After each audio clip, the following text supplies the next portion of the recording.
कश्मीर में हुए आतंकवादी हमले के बाद मुसलमानों के खिलाफ पूरे देश में नफ़रत के मामलात बढ़ते जा रहे हैं। नफ़रत की घटनाओं में लगातार इजाफा देखा जा रहा है।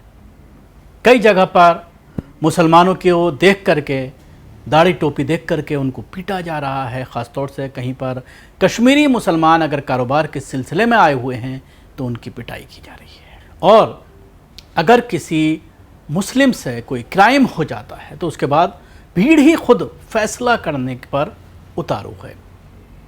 ऐसा ही मामला एक सामने आया है नैनीताल में, जहां पर एक मुस्लिम युवक पर 12 साल की बच्ची के साथ बलात्कार का मामला सामने आया है।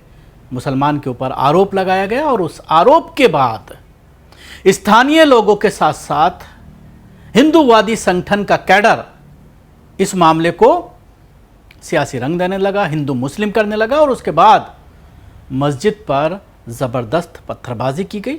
आप अपने टीवी स्क्रीन पर दूसरी साइड देख सकते हैं कि किस तरह से मस्जिद पर पत्थरबाजी की जा रही है। पुलिस रोकने की कोशिश कर रही है और न सिर्फ मस्जिद पर पत्थरबाजी की जा रही है, पत्थर बरसाए जा रहे हैं, बल्कि आसपास के जो मुस्लिम्स के जो होटल्स हैं, दुकानें हैं, उनमें नौजवानों को निकाल करके, युवकों को निकाल कर उनको पीटा जा रहा है। ज़बरदस्त पिटाई की गई है। इस मामले में अभी तक पुलिस ने कोई एक्शन हिंदूवादी संगठनों पर नहीं लिया है, या जो लोग पिटाई कर रहे हैं उनके खिलाफ कोई एक्शन नहीं लिया गया है। वहीं दूसरी तरफ एक मुस्लिम युवक को कस्टडी में लिया गया है जिसका नाम उस्मान बताया जा रहा है और पुलिस इस मामले में जांच कर रही है। और ये जांचने की कोशिश की जा रही है कि जो 12 साल की बच्ची के रेप का जो मामला है और जिसकी वजह से भीड़ जो है वो उग्र हुई है और मस्जिद पर पथराव किया है और मुस्लिम दुकानदारों को जिस तरह से पीटा गया है, इस मामले में पुलिस को ये कहा गया कि इसी शख्स ने बच्ची के साथ बलात्कार किया है। पुलिस मामले की जांच कर रही है, तफ्तीश कर रही है। लेकिन सवाल ये खड़ा होता है, जैसा कि मैंने अभी कहा, कि अगर इस तरह के मामलों में आम लोग कानून को अपने हाथ में लेंगे, खुद ही जो है वो ये दिखाने लगेंगे कि हम खुद ही फैसला करेंगे, तो फिर कानून का राज कहाँ रह जाएगा, अराजकता फैलेगी। ऐसे में जाहिर सी बात है, जिसने क्राइम किया है, ख़ासतौर से रेप जैसी घिनौनी हरकत की है, चाहे वो किसी भी धर्म का हो, मुसलमान हो, तो उसके ऊपर भी भारतीय दंड संहिता जो रेप की धाराएँ लगती हैं उसके तहत उस पर कार्रवाई होनी चाहिए और सख्त से सख्त सज़ा मिलनी चाहिए, क्योंकि ऐसी घटनाओं का हमारे माशरे में कोई वजूद नहीं है और उसको किसी भी कीमत पर बर्दाश्त नहीं किया जा सकता, चाहे वो किसी भी धर्म का उसमें आरोपी है। और अगर वाकई में इस उस्मान नाम के व्यक्ति ने ही इस घटना को अंजाम दिया है तो उसके खिलाफ कानूनी कार्रवाई कर सख्त से सख्त सज़ा दिलाई जानी चाहिए, पुलिस के ज़रिए एक्शन लिया जाना चाहिए। लेकिन जिन लोगों ने इस क्राइम में, जिनका कोई इन्वॉल्वमेंट नहीं है, जो इसके लिए ज़िम्मेदार नहीं हैं, उनको सज़ा देना सिर्फ इस आधार पर कि जो आरोपी है, जिसके ऊपर इल्ज़ाम लगाया जा रहा है, वो मुसलमान है, ये किसी भी कीमत पर जायज़ नहीं है, किसी भी कीमत पर ये सही नहीं है। और ये ज़िम्मेदारी पुलिस की बनती है, पुलिस प्रशासन की बनती है कि वो बाकी लोगों को प्रोटेक्शन दे और जो लोग कानून को हाथ में लेने की कोशिश करते हैं उनके खिलाफ कानूनी कार्रवाई की जाए, उनके खिलाफ मुकदमा दर्ज किया जाए, उनको हिरासत में लिया जाए, गिरफ्तार किया जाए, उन्हें जेल भेजा जाए। लेकिन ऐसा हो नहीं रहा है। यही वजह है कि इस तरह की वारदातों में लगातार बढ़ोतरी देखी जा रही है।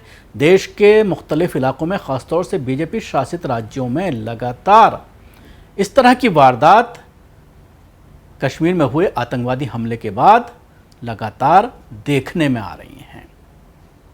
उत्तर प्रदेश की कई घटनाएं हैं जो कल दर्ज की गई हैं कि कहीं पर दाढ़ी टोपी देख करके महाराष्ट्र में एक बुर्क़े वाली ख़ातून को जो है वो पीटा गया, उसका शौहर उसके साथ था, उनके साथ भी पिटाई की गई। इसी तरह के मुख्तलिफ मामले पूरे देश में सामने आ रहे हैं। ऐसा लग रहा है कि भारतीय मुसलमानों ने इस घटना को अंजाम दिया है। हालांकि भारतीय मुसलमान लगातार इस घटना का विरोध कर रहे हैं और इस मामले में वो पूरी तरह से देश के साथ खड़े हैं। और जाहिर सी बात है, जब हम भारत के नागरिक हैं तो देश से के अलग कैसे हो सकते हैं, आवाम के साथ या देश के साथ कैसे नहीं खड़े हो सकते, जिसको लेकर के जगह जगह पर प्रोटेस्ट भी किया, आपने पिछले जुम्मे को भी देखा।